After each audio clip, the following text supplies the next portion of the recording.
It's live. It's live. It's Okay. live. It's for the subboards. We're gonna talk about the elections and The elections, the 2022 elections. which It has sapped so much energy. oh God, like to be honest, like we always plan to record something on the elections, obviously, but Mm. the the results were just a bit, so shocking. I don't know. Like, what's your reaction? Because it's emotional. Everyone is emotional Mm. about it. Whether, but yeah, what was your first reaction about the The elections? results. Yeah, the When results. the results came in, I said, "Yeah, I think this fits with the surveys." That. So I'm not. To be honest, I am not surprised. Mm-hmm. Uh, the things that I'm looking for that would have given Len Robredo a higher, more votes didn't appear. Mm-hmm. So if Things like the house to house. not that those were done too late. Mm-hmm. Those were done too late.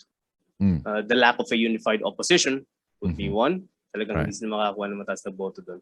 Mm-hmm. And the lack of support from and explicit support from Duterte, even if Duterte is already attacking BBM multiple times. Right. Hmm. The absence of an explicit endorsement Mm. didn't pursue the turn. Kasi meron Right. naman nakikilalang DDS na si Lenny iboboto tsaka si Sara. So the Lenny Sara The angle Rosa. Yeah. didn't fly. Mm-hmm. So, Sadly. ikaw, what were your immediate It's weird. moments? I mean, in Twitter, there are these spaces wherein they're getting news about precincts piece by piece. And so some where Lenny was leading, she was leading in the OFW votes in Australia. She was leading in some, of course, Naga, but that's to be expected. Iloilo, again, to be expected. Of course, Ayala Alabang, that's to be expected. Of course, the typical like people you'd expect, mostly in gentrified and allied regions. And then all of a sudden, at 8 o'clock, boom! It's like it was, I think, 900,000 to 400,000. Yeah, Bongbong had 900,000 votes, while Lenny had 400,000 votes, like already 2-1. And then all of a sudden, next update, boom! Like it's again almost 2-1. So it's like overwhelming.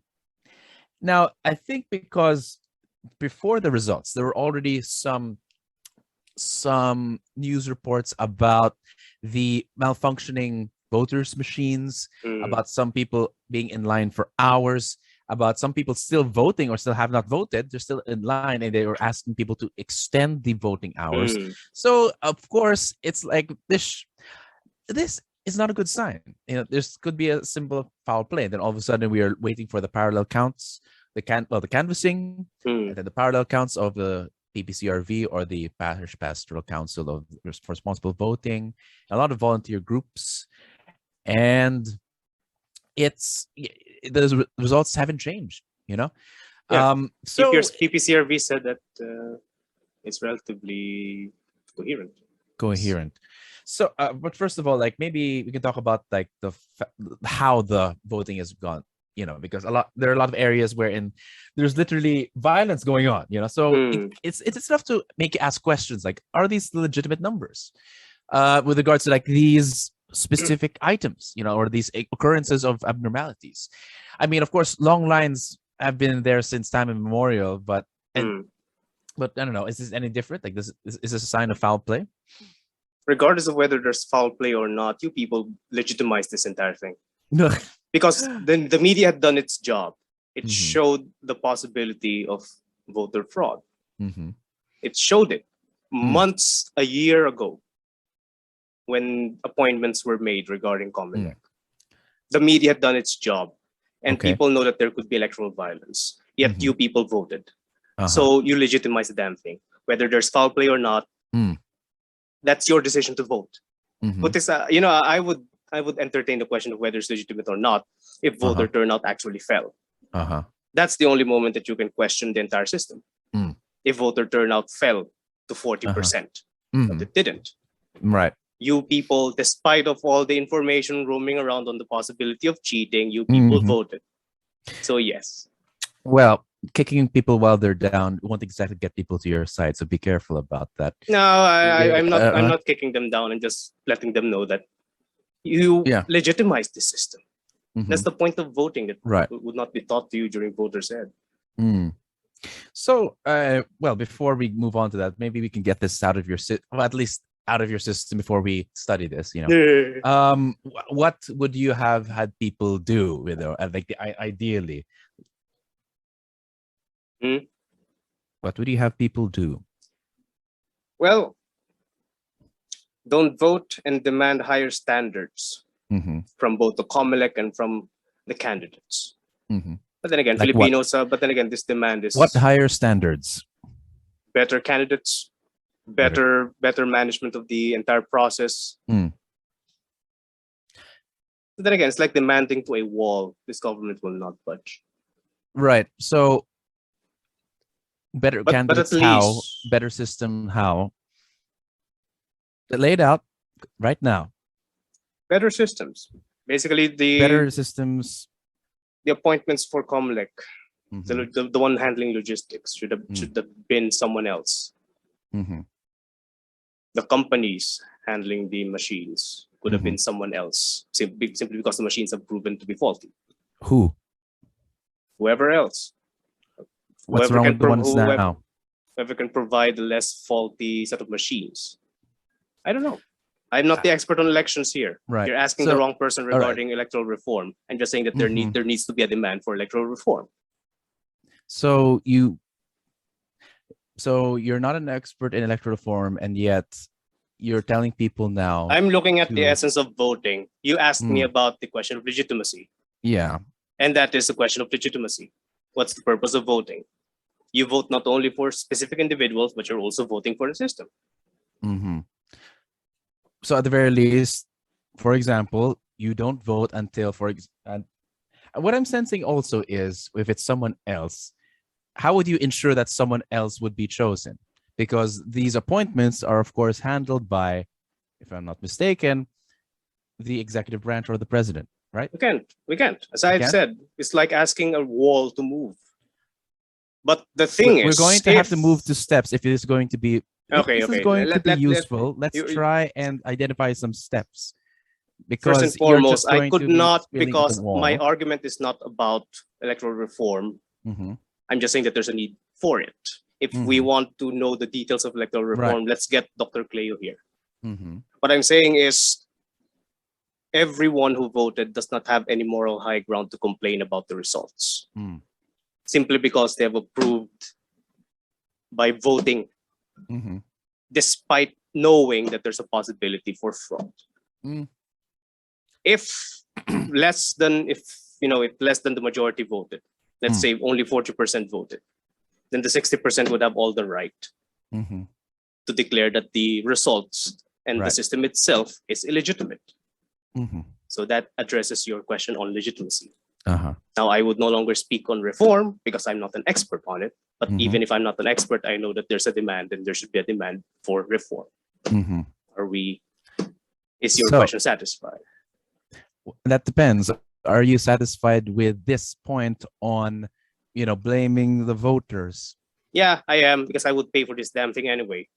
You would pay? Via taxes.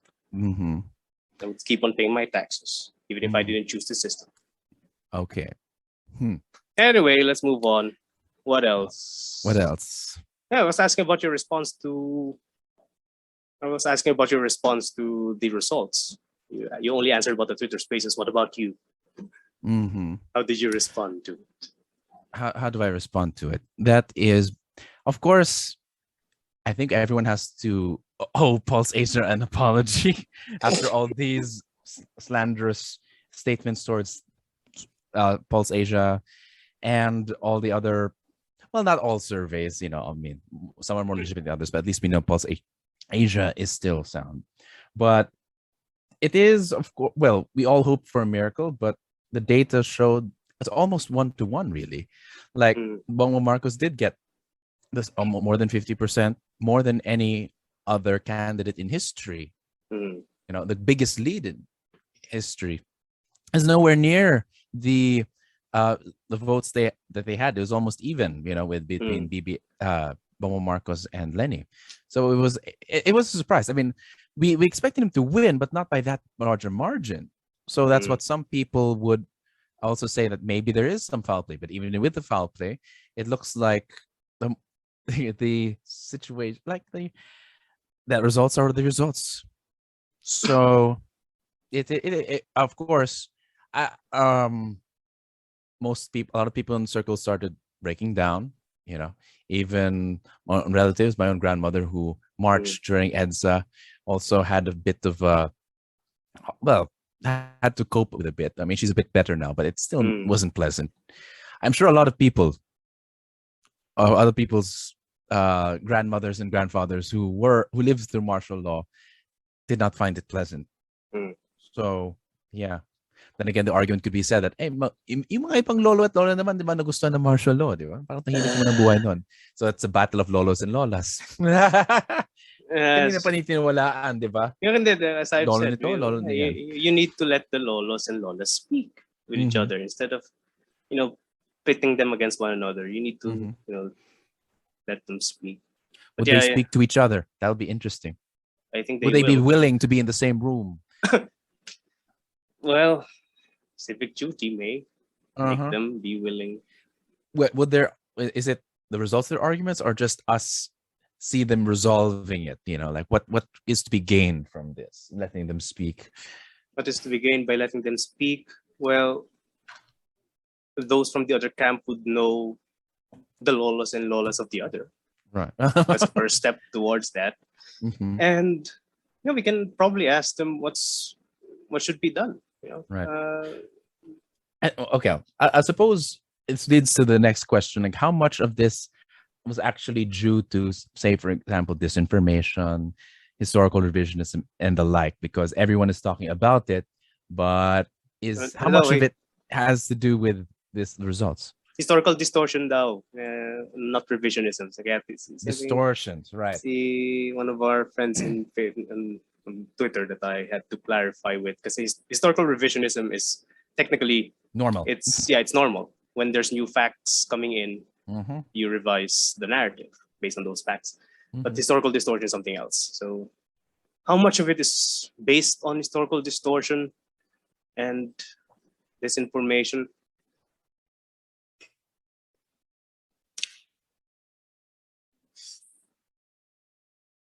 One thing that's regarding the data that I have, leader-centric tendencies actually match the results of pulsation of this election. Matched how? 50%. 50% of the respondents would surrender the public policy process to a leader, and would give absolute power to anyone they consider as morally upright. So the question, how much of it is due to misinformation and historical distortion? I think a lot of it, maybe. I cannot give you a number, but the impacts of those activities only resonated because of the political values already in place. So I think what happened was, you have, a group of people bearing conspiracy theories in their head, orally passed from one generation to another, right? Orally passed from one group to another, and then social media happened, YouTube happened, and then they started seeing those conspiracy theories being projected back to them by supposed experts who elaborated on it and who added a little bit of flair, and historical distortion, misinformation would come in. But I think those things will not resonate if the values are not leaning to those directions. And if those conspiracy theories are, don't have any root to begin with. So I think the explicit campaigns on misinformation and distortion only amplified what already exists. Ikaw, ano bang diagnosis mo dito sa misinformation issue na to? I think we have the same diagnosis, because, and I've tried to say this before, that there are a lot of people try to make fake news, but only a certain fake news resonates because it hits the or appeals to the leader-centric values that you mentioned. So it's not just the sheer saturation and the and the sheer machinery of it. That is, of course, a given. But again, they can produce hundreds of contents, articles, all they want. If it doesn't hit hit the value of leader centrism, then it's not going to work. But let's discuss, of course, why Bongbong Marcos won, because you can argue that all campaigns appeal to the leader, because in the absence of functioning political parties, of solid platform-based political parties, they would rely on judging the character of individual politicians. So since Bongbong Marcos won 2-1, obviously, from Lenny Robredo, technically, of course, you can see that dynamics with Lenny as well. But why did Marcos win and Lenny did not? This is where our illiberalism would come in to an extent. And the thing is, the leader centrism underlying Lenny is combined with a bit of citizen centric. We could not deny that. With regards to leader centrism, I think Marcos's campaign is far more aggressively leader centric, while Lenny's campaign is a curious hybrid, which can provide, it can provide future basis for future campaigns that may be successful, but it's more of a hybrid between leader centrism and, of course, more citizen centric approach to democracy. So yung house to house, even if it's late, be there along with the grand rallies, the projection of a grassroots movement. So halo. So part of my data also points to the possibility of a hybrid. So who knows? Maybe this can be a prototype for future oppositions. Well, it's, I don't know. I mean, it's weird that both, in a way, you can observe trolls in both sides, or all camps actually had their own fair share of trolls. But why do you think it's only Lenny that suffered the consequences of having quote-unquote trolls, while Bongbong Marcos clearly, well, a lot of people can point a lot of trolls located for the Marcos Duterte unit team, and yet they're the ones winning. Why is that? That's the weird thing about it. You have any idea about that? I think it's also partially based on how Marcos handled criticism for this entire campaign period, which is he either ignored it or diverted it. He did a good job of avoiding direct confrontation with criticisms, and even not attending debates would be there. Well, most of the debates, he only attended the SMNIs. But for Lenny's case, they failed to control their more aggressive members. That would be one. And on the other, I know I feel bad for the Lenny campaign, because if Lenny's campaign happened in 2028, after Filipinos have satisfied or fulfilled their fantasies on the Marcos return, she would have had a better chance, because again, Marcos served as a relatively blank slate that people can project their fantasies on. Yeah, even though he didn't say it, people say, "Oh, but it means centralization, unity, nationalism. The Philippines can be great," even though he didn't really say those things. Yeah, they can project whatever fantasies they have. Lenny, on the other hand, it's not as much. Right. It's not as much. You cannot project as much on Lenny, but for Marcos, you can project anything you want. Ano to eh? Yeah, go ahead. I mean, that's the weird thing about Lenny.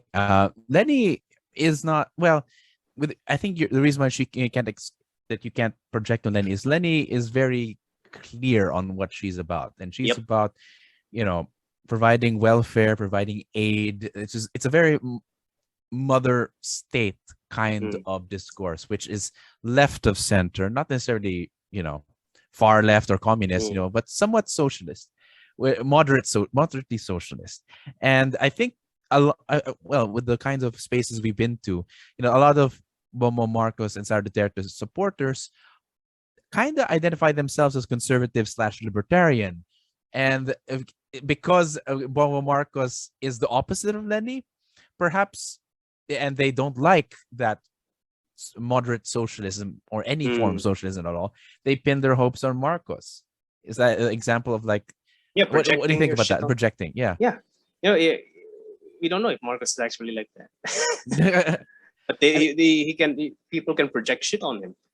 I mean, how can a libertarian support Marcos when his father is known for being an authoritarian, about being disciplined, about having curfews, about having, it's I mean, that's the weird thing, the Marcos campaign. It's both, anak siya ng senior, but also hindi naman siya yung ginawa nun, di ba? Like, in other words, he is like his father except for his sins. He doesn't inherit the sins. That's the great excuse. A great excuse, yeah. Yung mga informal FGDs ko dito, mga kapitbahay ko na chismisan.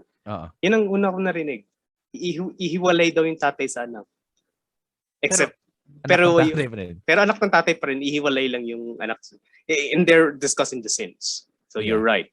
You're absolutely right. They can excuse by doing that, by separating the son from the father in relation to sins, but with relation to capabilities, they would conflate one with the other. So again, it's a closed system. You really cannot argue against that. You just bloody can't. Right. Pero again, regarding libertarian supporting dictators, come on, Pinochet,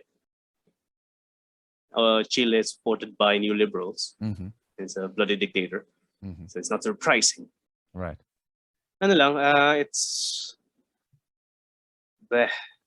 we are reaching a certain ideological maturation, and this is what we have. We got to write about that, by the way. The what? Maturation. Ideological maturation. Yeah. I mean, I think we said this before, but I'm not sure on the podcast. But in terms of like the candidates right now, it's actually quite clear where they stand. I mean, we've mentioned Marcos is. He's not explicitly authoritarian, but he harkens to an authoritarian right-wing time. At the same time, libertarians can project him. Lenny has the progressives, liberals, left of center, even the Makabayan bloc. But then you have Isko Moreno, who is a centrist, and you may argue pragmatist, and we can talk about that a bit later. Yeah. And then you have Manny Pacquiao, who is socially conservative, but also like anti-corruption. So you call that right of center, I suppose. And then you have Ping Lacson, who is, in a way, you can call him a solid right. A solid right, okay. More or less a former policeman, a disciplinarian, someone with experience, with, of course, his, like, how do you say, conservative running mate. Yeah. Tito Soto. Yeah. And you have Calyodi, who was clear left. It was a clear left. So you can clearly identify them ideologically. So what do you say about that? Again, most of them are in the center. So again, I reiterate the need to calibrate our ideological compass beyond left and right. But we're using the left and right for heuristic purposes. Pero you have Calyodi is a clear socialist. You have Ping and Soto as clear rule of law conservatives. Then you have Manny Pacquiao, who is relatively socialist. Not relatively, but pro-poor. Pro-poor conservative naman. But what can I say about them taking stances? I think our society is in a point of maturing now. So any argument saying that Filipinos are immature misses the entire point that we are maturing right now. Check out episode of political maturity, yeah. Check out our episode on political maturity for that. But Magundato is beardism. Beardist. Actually, he's surprising that he had a lot of votes compared. Well, is he number 6? Yeah, he has number 6 with 259,576 votes. What can you say about that? That's a weird thing about among the minor candidates, he's up there. Yeah, because he knows his shit. He's the only one with a grasp of the essence of this political system that you cannot do jack shit. I thought he was the only one with a beard you can grasp. Yeah, that one as well. But he's the only one with the grasp of the essence of the system, which is you really cannot change shit with the current system. Magandang benta niya. Uh-huh. He And went he to the heart. says it a lot. Yeah. Yeah. Surprisingly, he got that out well, not a lot. I mean, the weird thing is that there's a lot of clear let's see, magnetism towards Bongbong and Robredo. Okay, so after that, there's Ernie Abella, who is a former, like, he's also a former GMA technocrat, yeah? Then Calyodi with 92,000. No, wait, Calyodi is only 92? Why only? Calyodi is only 92,000? Yeah. Jesus. Why? I don't know. And of course, it's just sad. Actually, yeah, honestly, he is one of the, well, he's going to a lot of, what's the word? He crept into a place in my heart, actually. Like, he's such a cool guy, like, clearly, I think even in our colleagues, people say that he has the clearest idea of what he wants in the Philippines. You may not like it, but he is the most consistent candidate among all of them. And yet, 92,000 votes. Then kasunod si ano. Actually, Walden Bello had more votes than Calyodi, which is sad. Probably the scholar votes. We had I think some people combined Lenny with Walden. Maybe. I almost did, actually. But I don't know what Walden Bello. I think it's the scholar vote, like the Noam Chomsky endorsement, maybe. The nerd vote was solid. The nerd vote was... Yeah. I don't know. I think what Calyodi is, like, because he's so popular, but maybe not enough to convince the national scale, he should move a bit down. Like, he ran for Senate before, like in the previous election, 2019, but he's hardly noticed. And now even a lot of people, like, are stopping him on the streets, trying to say hello, trying to get a selfie. So he has the growing popularity. So I think local it's would good be enough. Yeah. Then again, he'd be up against what? A lot of dynasties over there in Rizal. Yeah? And if he can join the dynasty breaking trend, it would be nice. Yeah. I mean, yeah. Dynasty and that'll be the first time that, socialists would actually have a local base. Yeah. That's what, I think we already discussed that with Kiko during our socialism episode. Yeah. They need to go local. Sino ba nanalo sa inyo? Kanyake, Olivares pa rin? Olivares pa rin. And it was dangerously close was Zaide, who was from the Bagong Lipunan slate. Dangerously close? Yeah. Well, let me check. Wait, let me check. But, so Olivares ba is basically for Lenny or meron siyang... PTP Laban. So I think it's more Duterte. Duterte. Tangina. See, you can see the splits in the damn thing. Yeah. The Marcos Duterte bloc is not as solid as people think it is. And I think the local elections may show that. Yeah. And I think more of PDP Laban or Duterte people won. And the fact that they're fighting each other over it. Anyway, so, okay. Okay. Well, not so close, but again, it's sizable. Like, Olivares got 174,816 and Jun Zaide 64,000. But that's still a big number for a KBL, like, which was reactivated quite recently. KBL? KBL. Yes, that's weird. They're back. They are back, but they're not. They didn't win. Marcos is not part of the KBL. Ibang party niya eh. Then again, as if parties matter here in the Philippines. Well, yeah, but apparently they ran a slate in 2009 and 2010. Oh wait, no, a party division. Wait, no, 2010. Okay. Okay, I'm looking at the results now for local elections.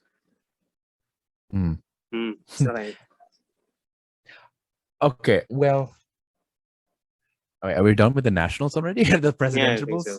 Yeah, well, we know that Sara Duterte won with just as many votes as the 31 million. That would be a key word from now on, followed by Kiko Pangilinan and then Tito Soto, which, by the way, I think on the day of analysis, they're statistically tied in the results. Tito Soto and si Kiko? Yeah. Well, I think they're almost tied anyway, but I suppose that's expected. Again, it was predicted. But I think this was predicted in the latest one, but Manny Pacquiao is number 3 over Isko. That's a surprise. Any remark on that? Manny Pacquiao, and Isko. Isko's campaign imploded. Mm-hmm. So not surprised. It imploded. Damn thing imploded. Especially with, I think it was the Easter conference that led to the downfall of Isko. Right. That much to the point where is it a switch from Manny Pacquiao, or was he always getting those votes anyway? Because I think he had a clear dominance in his own bailiwicks. 3 million, that's significant over like what? I think it was 3 million to. Let me check. Check the 1,900,000. So yeah, it was Isko. Manny Pacquiao with 3.6 million. It's got 1.9 million. So that's almost double.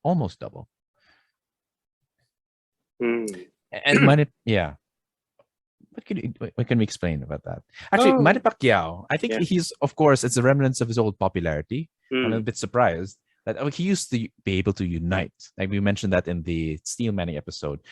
But also, like, his platform, I didn't mention this though. His weakness is his platform, which is anti-corruption, pabahay, let's see, more donations to the poor, was stuck in 2004.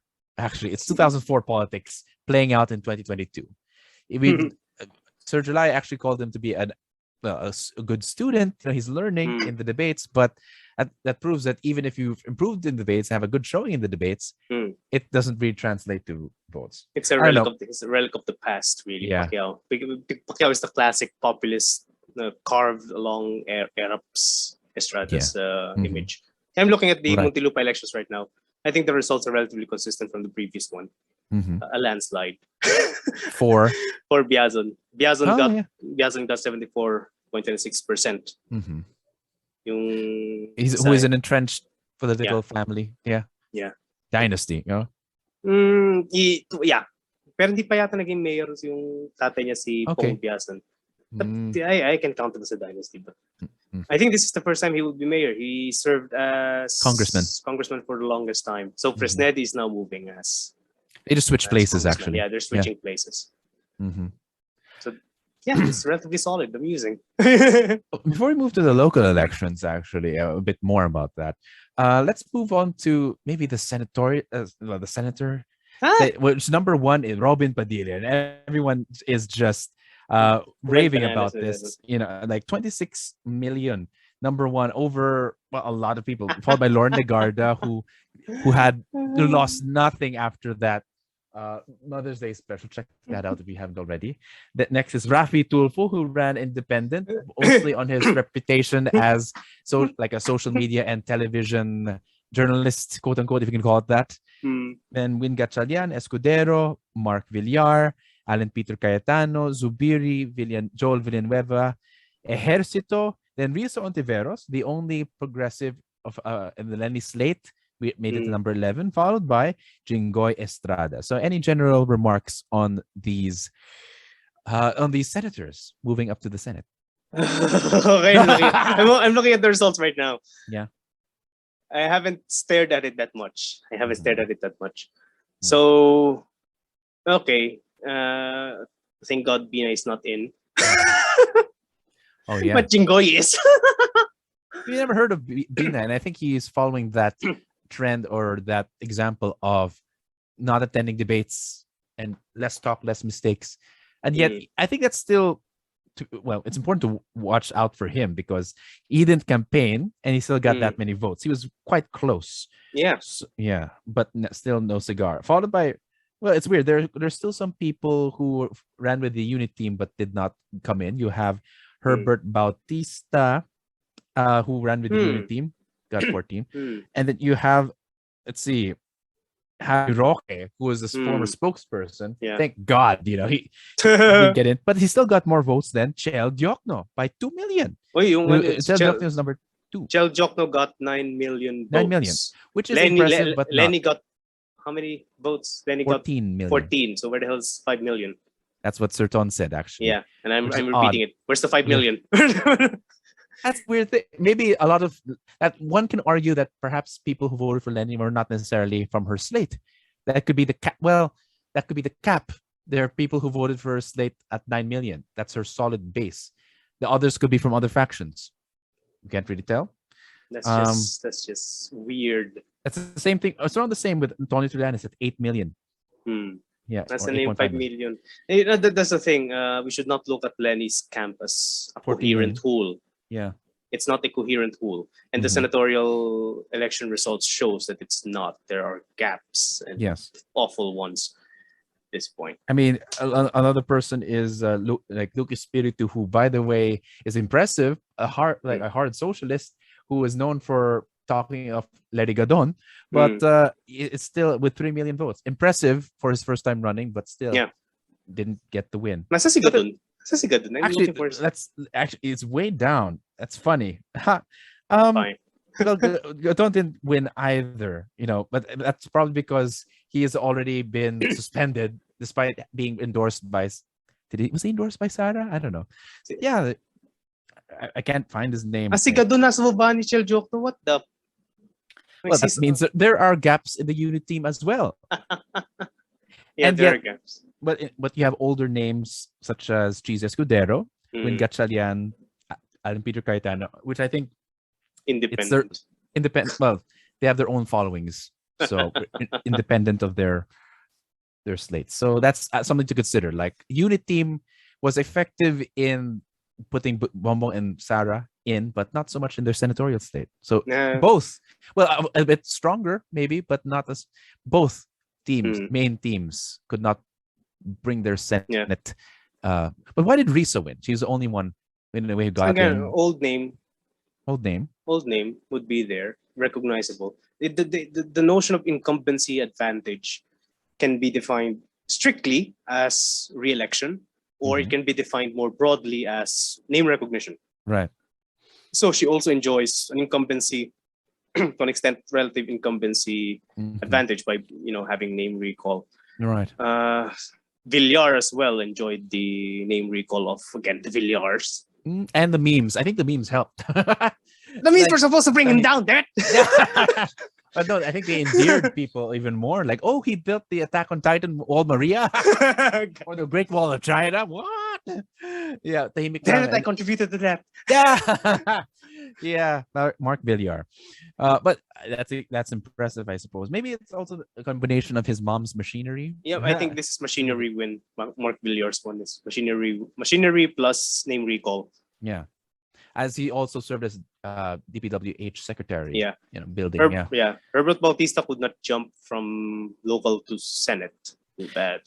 Actually, one interesting thing is that you can notice that JV Ejercito and Jingo Estrada, before Risa came in, magkatabi lang din sila. But, lamang ng konti si JV Ejercito with 15 million and then Jingo Estrada 40 million. So that would be like in Family Feud, like, sino hindi bumoto sa akin?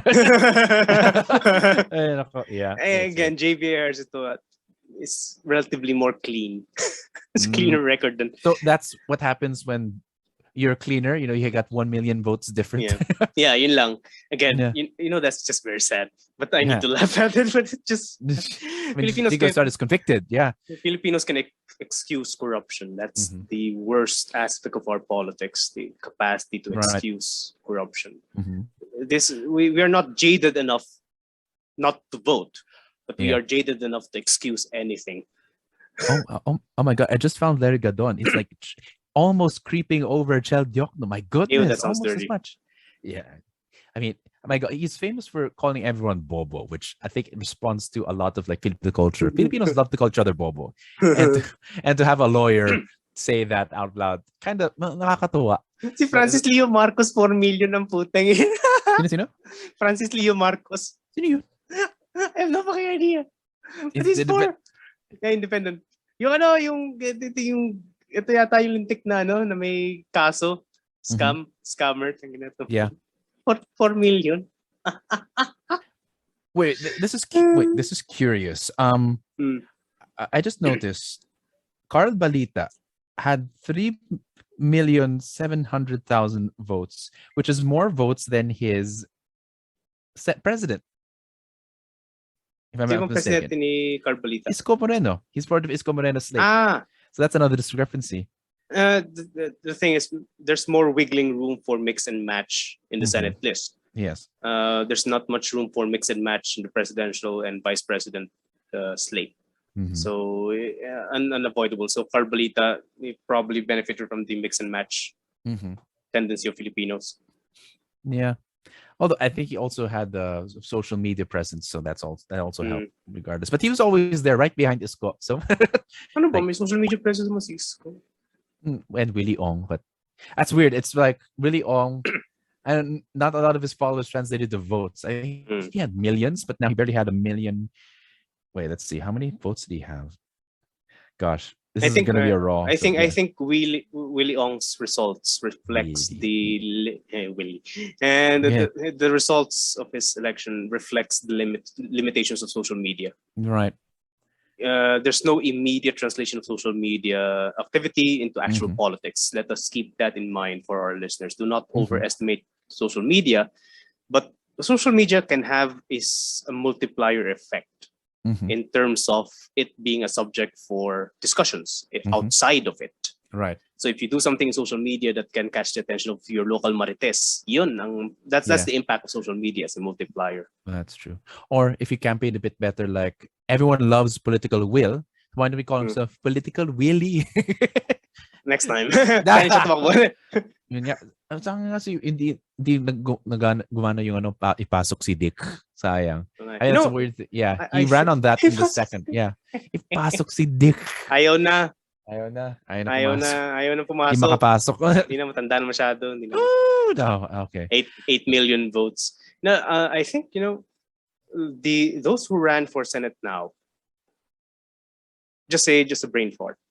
The best thing that they can do for the next elections is for all of them to compete at the local elections. All of them. Right. All of them. Yes. They should not gun for the Senate anymore. They should just stop and start local. Chel Jokno running at the local level. Teddy Bagilat running. Teddy Bagilat is former local politician, right? Yeah. Probably should stay there. Yeah. Yeah. They should just run and create a large network of local governments. Which is, I think, I don't know. I think that, in a way, that's how Duterte's network started a bit. Yeah, to an extent. That's how that's also the basis of Binay's network. Sister cities. Pero yeah, the opposition who ran for Senate right now earlier, and they should just run at the local level next time. Well, we will have our midterm elections on after 3 years, 2025. 2025. So a lot of time for them to again build their reputations, again rebuild. I think, to be honest, even the losers in these elections, it can still be a basis again for running again. I mean, Chel Diokno got a lot more votes. Well, let me check. Chel Diokno. Then Laila de Lima. Okay. I mean, she's in jail, but I think, well, maybe that's the floor of the LP, despite, I mean, again, despite her not being able to campaign personally, he's usually in the cutout. She still managed to get, is that right? 7 million? Is that right? Laila de Lima, yeah, 7 million. 7,224,000. Right. But I think they should run for local offices.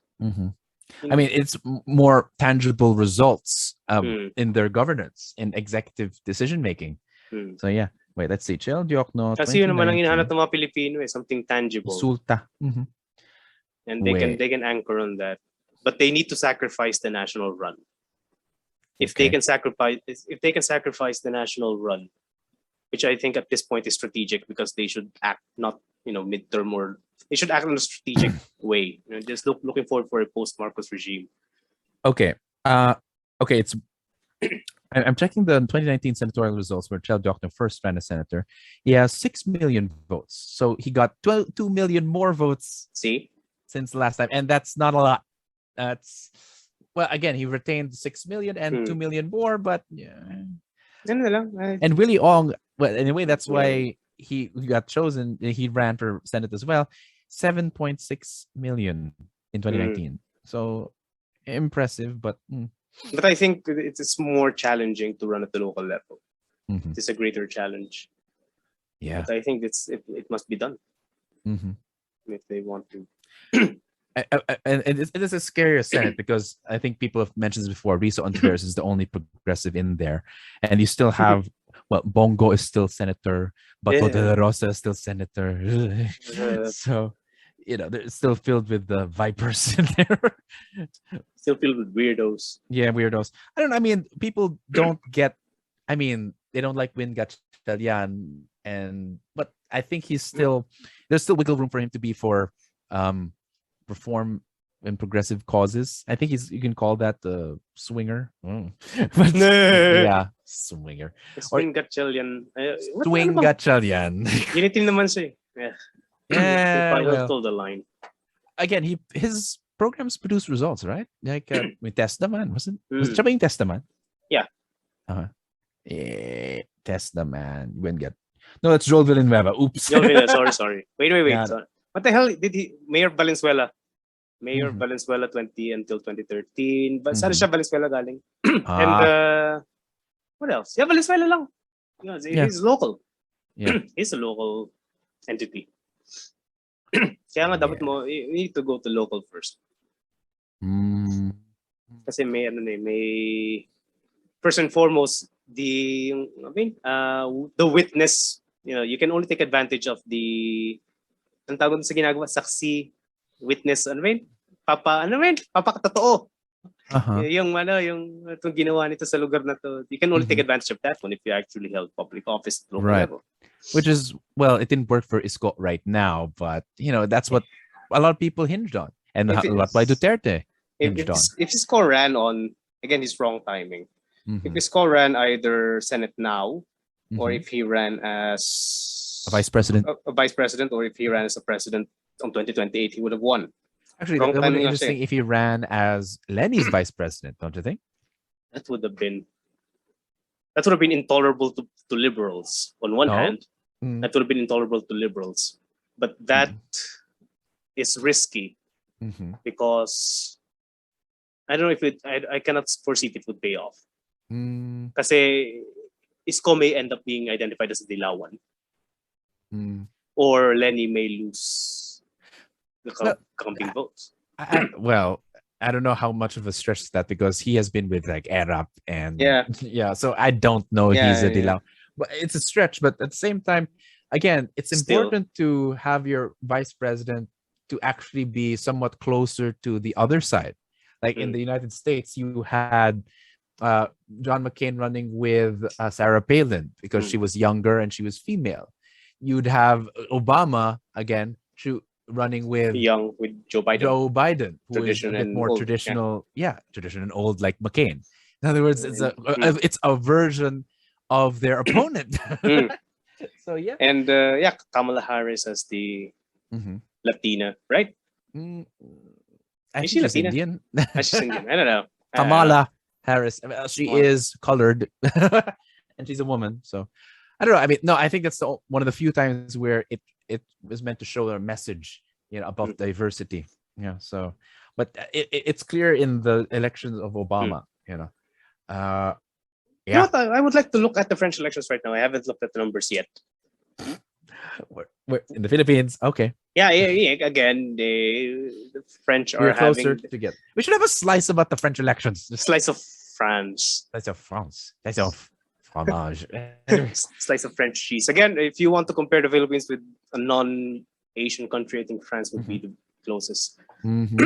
But I think we do need a mechanism that we don't have here, and that is the runoff elections, where in first round all candidates are in, but the second round only goes to the top two, where the top two will run, and then at least the other candidates will have a choice who they would support, they would endorse to vote for this candidate. Like a lot of the times, Zemmour, who is Mr. Bean / Mr. Burns and Gargamel, who is also a scary far right candidate, supported Marine Le Pen. So that's an interesting development. At least there is continuity and among the political ideologies, it's reinforcing each other. I'm looking at the endorsements. So Mélenchon endorsed against Le Pen, He didn't endorse. He went against Le Pen, so he didn't Yeah. endorse Macron. Explicitly, not explicitly. Not explicitly. No endorsement from the commies, I think. No, he's too much in the center. No, the communists also went against Le Pen. So I think that it's not. They're trying to maintain their ideological consistency by going against something that's against their ideology, but not explicitly, like endorsing Macron, who is again a centrist, and who actually might have more in common with Isco. But it was a close race. It was a close race. 58.6% against 41.4%. I wish it would have liked that though, but because the French, whoever won that election still has a very energized opposite side, that hates your guts. So I polarized think French electorate. I think as long as Marine Le Pen would keep on running, Macron would keep on winning. I think who was the last president with the third term? Was it Mitterrand? I think he was the last one with the third term. But as long as Le Pen is running, Macron would keep on winning. I'm trying to remember if they had a term cap. Well, I don't think they have the cap. They only have 5 years, 5 years. But they have a tradition of resigning whenever France is full of protesters. Okay. Anyway, close race. So, and speaking of endorsements, there's an interesting thing because again, there's a relationship between the national and local campaigns, wherein a lot of local officials endorse some national candidates in order to have like maybe consolidate power and consolidated message, and quite a few actually had interesting results. But technically, if you compare the two main candidates, which is in a way a rematch from 2016, the vice presidential elections, Bongbong Marcos and Leni Robredo. It's an interesting thing to compare because if you look at the way people voted right now, a lot of people switched to BBM. All right, so let's look at this article that compiles the local officials local provinces that lost. But there are also some local officials who endorsed Leni, even if they are under PDP Laban.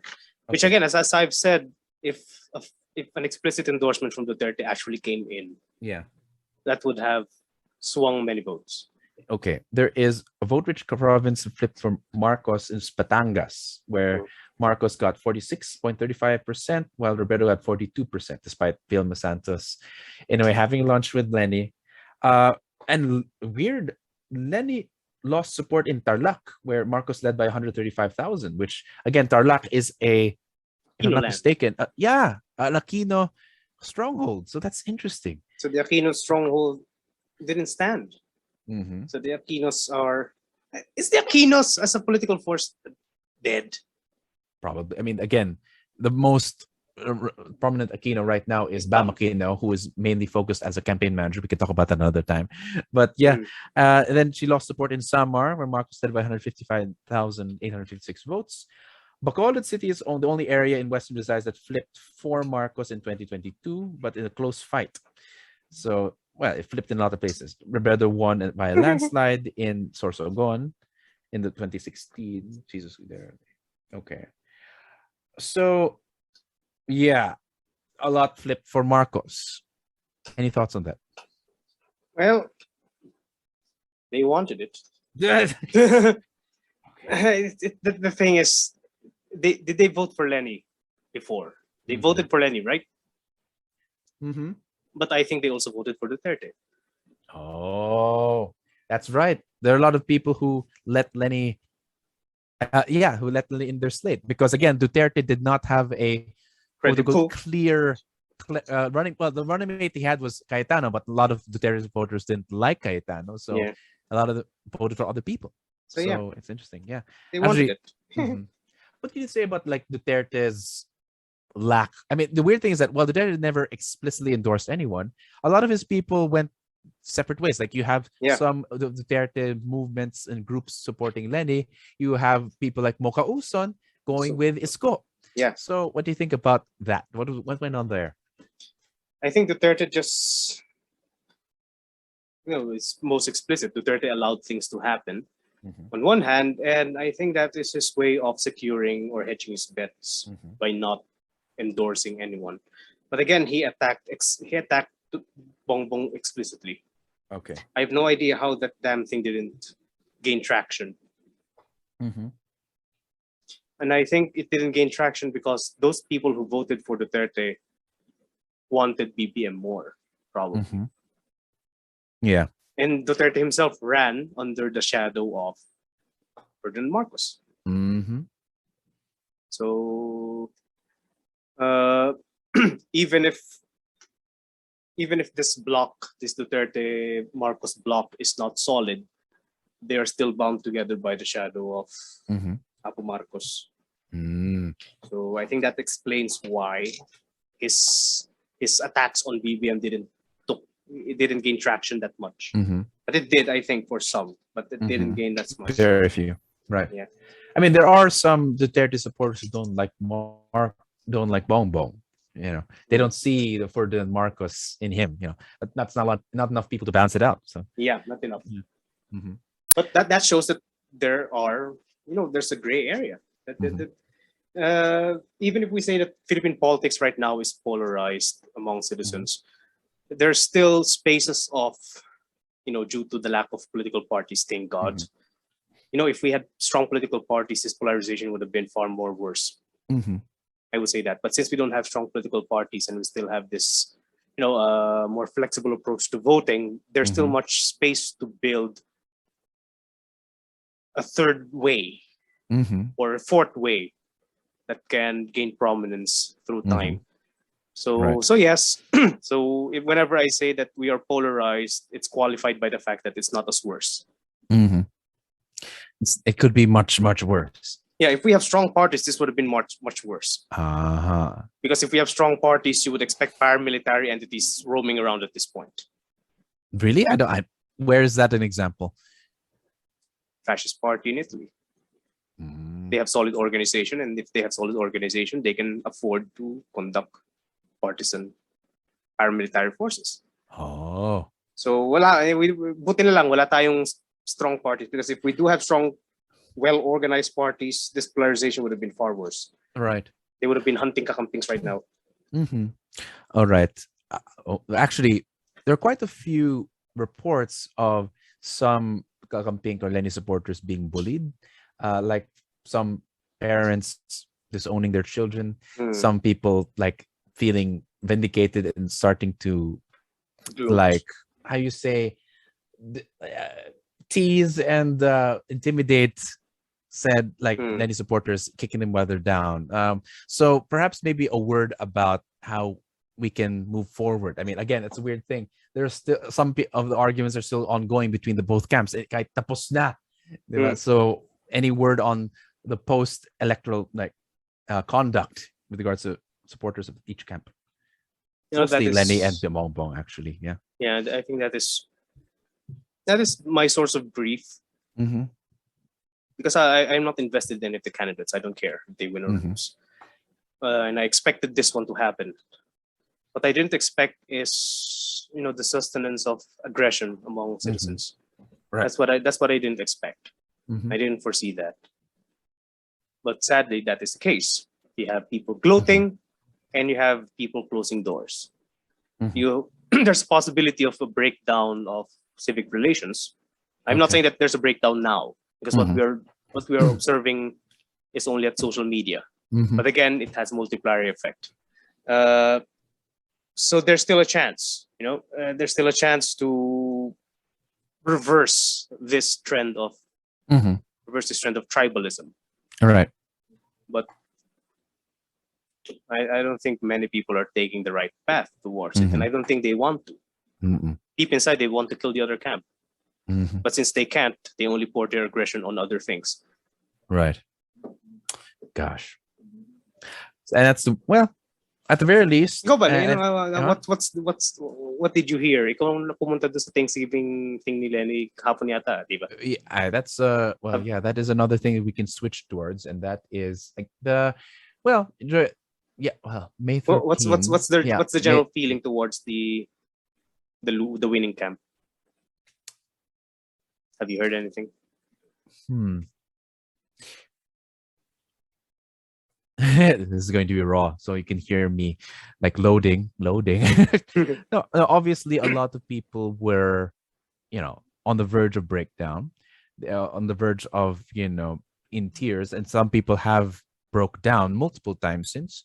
And so, of course, a huge crowd in my alma mater of Ateneo actually appeared just to see what would Lenny say. And the weird thing is that, they were holding back tears. It's clear as well. But it was important for them to, at the very least, salvage what was remaining, which is a lot of the energy that has been gathered. Because I've actually been to quite a few Lenny events. Might as well let the cat out the bag. Yeah, I'm in there. I'm in Pasig and Makati, and it's a great feeling to be in there. There are people who believe in the same thing, is just happy to be there. They're enjoying and focused on a singular message. You forget about Bardagulan, you forget about the debates. You just have, in a way, have fun. Most people call it like just a concert, and perhaps you can call that, maybe some people just wore pink from the other camps just to enjoy a concert by Ben and Ben and Regine Velasquez. He had a lot of celebrities in there, but in voting day it's not different, But again, of course, during that time they announced the establishment of the Angat Buhay NGO, which again people were expecting more like a concession, expecting to break down right there in Ateneo. But instead, she salvaged and spared a lot of people from breakdown. And then he said that walang nasayang. That's the beautiful thing. One of the things that stuck with me. Walang nasayang. Hindi tayo nabigo. Yeah. So at the very least, it's going to move into NGO. But again, I think we can talk about this in another episode. But for now, our first impressions of it, quite frankly, it becomes it has a lot of it retains a lot of the Office of the Vice President projects. It manages to build infrastructure like schools and dormitory and housing, regardless of like Duterte, and the Duterte administration. It was able to help a lot of people during calamities. So it's impressive. It has an impressive volunteer network. So of course she's retaining that, but at the same time, at best, it could be like a para welfare state, which if the government doesn't work, this one provides like a mother state. If you expect Bongbong state to be like a fatherly, masculine, disciplinarian state, this is a mother state here, being welfare, feeding the poor and the hungry and the laylayan. But of course, at worst, we already have similar movements. I would compare it to maybe what it looks like, another Red Cross. Again, it's Filipino flavored. It's ground up. And the Red Cross has managed to do a lot. It manages to provide a lot of testing, a lot of course, evacuation during calamities. Similar zeal for volunteerism, but again, would it be like a Pink Cross? So what do you think? What is the potential of this Angat Buhay NGO? Yeah, I think they can easily cooperate with Red Cross and Caritas. All right. I mean, Dick Gordon was part of the slate Dick for Gordon a time. Was part of the slate, and Lenny has the ears of the Catholic Church, so Caritas can easily jump in. Right. I cannot say much right now, but yeah, it's a good way to salvage what's left of the civic energies spent on this campaign. Kasi labasan ng it's expenditure of civic energies first and foremost. Right. And can we expect ordinary Filipinos to be active in politics or in civic affairs? Yeah, probably, since there's now they can redirect their energies towards this. Will this promote or will this alleviate existing trends on mass inaction? That's something that we have yet to see. Will this help the opposition for the next elections? I think it should not matter for them now, because if they start making it matter, Filipinos don't like to mix welfare with politics unless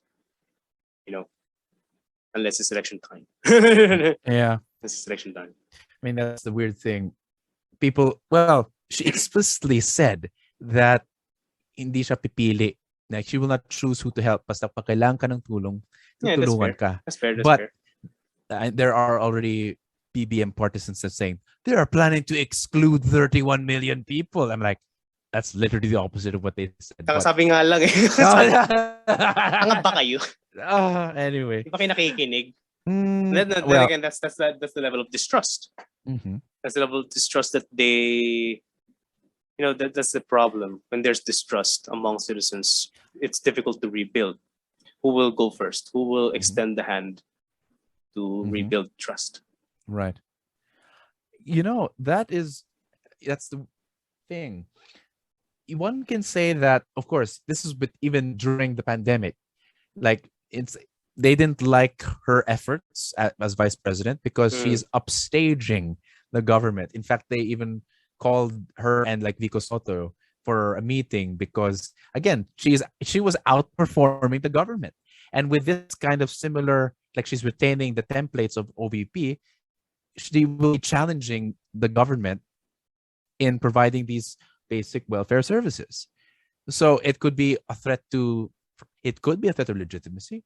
Or if, again, I'm not sure if I mentioned this in our conversation, but if Marcos is smart and ruthless, he would be able to block the accreditation, the NGO status, every step of the way. Could even freeze accounts. So the fact that she's announcing it in this manner might salvage it, but it'll be knowing, again, the opposite, like the other side of what she's doing and how they might deal with it. So it is scary. The government still needs to approve NGOs. Yeah, there's still the possibility of violence. Yeah, that's why I said that I could not comment on it that much. All I have are questions right now. Yeah. Because we will see. We will see what happens. And who knows? She may get support from foreign aid institutions. Yeah. And if she gets support from them, the government will have no choice but to credit them. So yan, it is to an extent this is the thing. She is taking the government to a battlefield that she knows, which is NGO work. And I think this is a smart move for her. This is her expertise. And she's taking the fight there. The government can choose to go and build their own welfare movement. They can. Or they can repress, or they can ignore. But she's taking the fight to where she is good at. So, yeah, kudos to her. I think that this move it's dangerous, yes, but the risk is calculated. She knows what she's doing. Right. And kung meron silang education for tao, pwede tayo mag-volunteer. Yeah. Angat buhay education. But don't I will not let them dictate our modules. Fuck them. we will teach nonpartisan citizenship. I mean that leads to like another possibility again. Maybe you can comment briefly, but there's another thing that, of course, one of the first early appointments of the Bongbong administration's cabinet is Vice President Sara Duterte. No, Vice President elect is going to be in the Department of Education. Thoughts on this? If she focuses on bureaucratic reform and cutting back red tape in DepEd, I would applaud her. Because that is what is needed, and that's the only thing I can trust her with. But if she starts tampering with content, no. Of course. But if she fixes the bureaucratic shit of DepEd and allows the relatively freer flow of resources to our schools, and if she makes that her priority, that would be great. Yeah. Actually, that's an interesting point. People are usually like decrying or cursing that development, but that is that's an interesting reason to welcome it. But at the same time, DepEd isn't exactly a place where to gain political capital. I mean, she has plans of being president. The better place would be a DILG, the Department of Interior and Local Government. Weird thing is that Maro has had it. He couldn't win. It's a dipshit. What can you expect? Yeah. He's the man that you give an opportunity and throws it away. Yeah. And she explicitly wanted Department of National Defense. Yeah, DND. And yet he didn't give it to her. So it's either a test or she's trying to limit her influence, like deliberately and in plain sight. So it could be a. Her spokesperson actually responded that she still wants DND. So it's not a complete agreement.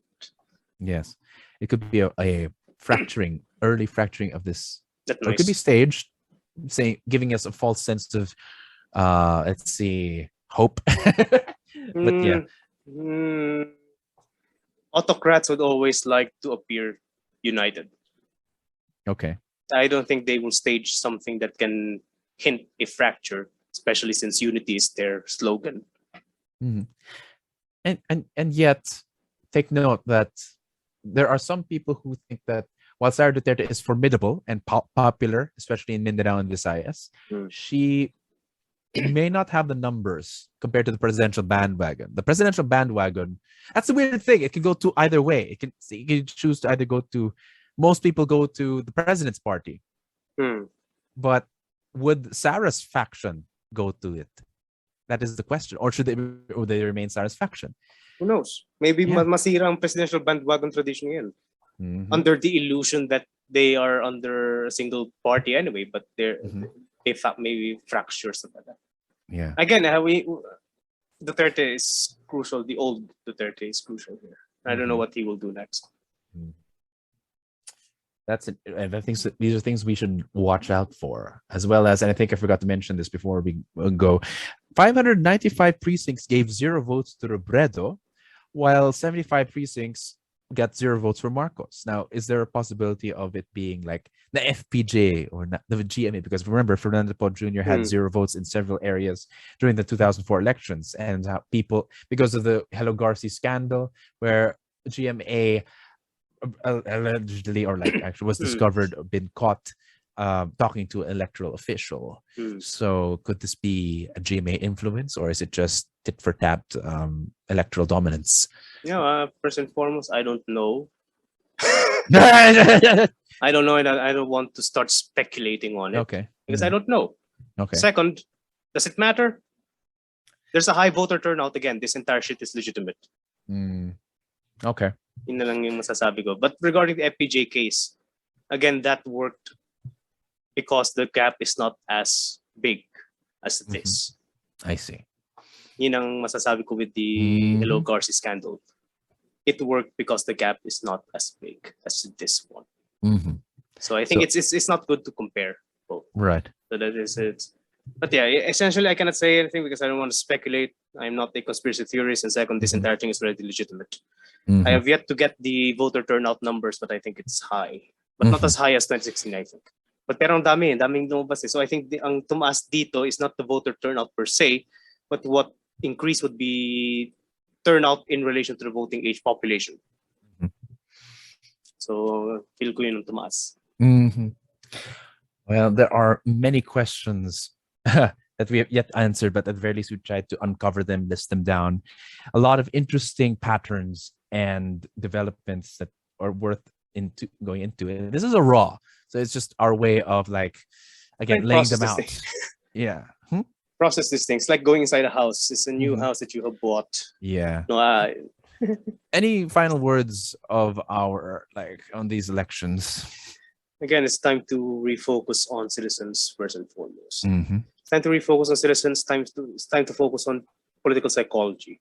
That's why people are having a hard time understanding this landslide, because they don't have a grasp of inherent political values and attitudes that are in place that have allowed this landslide to happen. Because if they know our basic political psychology, they will not be surprised. So I think it's time for us to shift our attention away, from the usual electoral patterns, bandwagon, and yada, yada, yada. Go back to the values kasi nagsilabasa na lahat. Ito na, nandito na. It's just a matter of identifying the damn thing. Yeah. Any last words? Tapos na ba ang grief process? I don't know, like, of course, I'm not as devastated as many people are, because again, in a way, because the surveys were there to brief and maybe help us anticipate such a remark. And in a way, the survey has also predicted Duterte. That's a weird thing. Science still remains. That's the odd thing. Social science still remains. But again, I agree with you in that it should refocus towards values next, not just voting behaviors and patterns. I do think that number one, history, the teaching of history and the content of history, in a way, is the most ravaged and the most contentious thing right now we have to also reflect on. Of course, people have been banging on facts, but again, at the heart of writing of history is the affirmation of common values. And right now, the other people, other people are saying that no, it's about facts. No, it's because it focused on a certain value and excluded the values of a lot of other people. That's why now they're having their revenge. So the history, in a way, of going back to what we talked about with Mike Dabuyan's episode, it needs to accommodate both, like all these things, all these multiple voices, because there is an illusion then that there's only one version of history, or this is the right thing, that's the right thing. But again, I think, to put it in Jungian terms, I think instead of rejecting the shadow, because the shadow in a way becomes stronger the more you reject it and fight it, you simply have to incorporate and accept that part of our country and deal with it openly rather than try to repress it. So these authoritarian tendencies, these in terms of like people suspicious of international influence, international news, even democratic ideals and human rights, we have to deal with them. You can't simply ignore them, or we can't simply label them as uneducated. It is something we have to contend with respect and also with seriousness. And in a way, if we're unable to do that, then we actually don't understand human rights, democracy, liberalism ourselves. That's what John Stuart Mill says. If we only know how to accommodate our own side, we don't know the thing at all, the issue at all, the question. We have to be able to articulate as many sides as possible, even particularly the ones of your opponent. In fact, again, I've said this multiple times. Even Thomas Aquinas was able to articulate the opposite sides and then even debate that and tear them down through steel manning. So, yeah, I think we should learn to understand the other side rather than shame, block, unfriend, and kick them out of our household, or disowning our families and friends. Or burning bridges. Or burning bridges. Never burn bridges. We should, again, rebuild the nation and make the civil discourse, revive civil discourse, or even establish it if it never existed, that is able to accommodate and, let's say, process opposing ideas properly. Yeah. But then again, burning bridges is cheaper. That is the great challenge right now. It's mentally cheaper to burn bridges. Right. So that's why I said that the post-Marcos regime will be built in the next few years. And it would be built on what citizens would do next. Will they burn bridges? Because if they start burning bridges, if they could not find a common ground that goes beyond political parties, individual politicians, and whatnot, right, then this cycle will continue. And our lives may be long, and we would see this cycle go again. And we would be the old people next time saying that, shit, it happens again. So, if they want to continue the cycle, yeah, fine, go ahead, burn bridges, close doors. It's cheaper to your sense of peace. Because the sacrifice is basically talking to the opposite side, even if you detest them. I mean, the point is, in a way of this podcast, is that you and I have very different views on things, and yet we're here talking and trying to hash them out and trying to understand and talk about them. Because there are values that are greater than our debates. We agree on common values, and in a way, our country needs to as well. Yep, and our country needs to as well. We can't do that. We can't sell those values or negotiate those values if we burn bridges. Yep. How the hell can you talk to people if you start burning bridges? Yeah. Anyway, this is just amusing.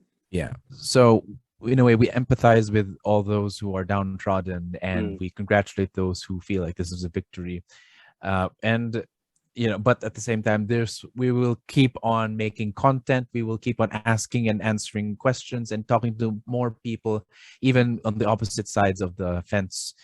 This is what the PI podcast stands for, and we will continue that regardless of who is president, or and perhaps even Who's the in supreme the service of the overlord? country.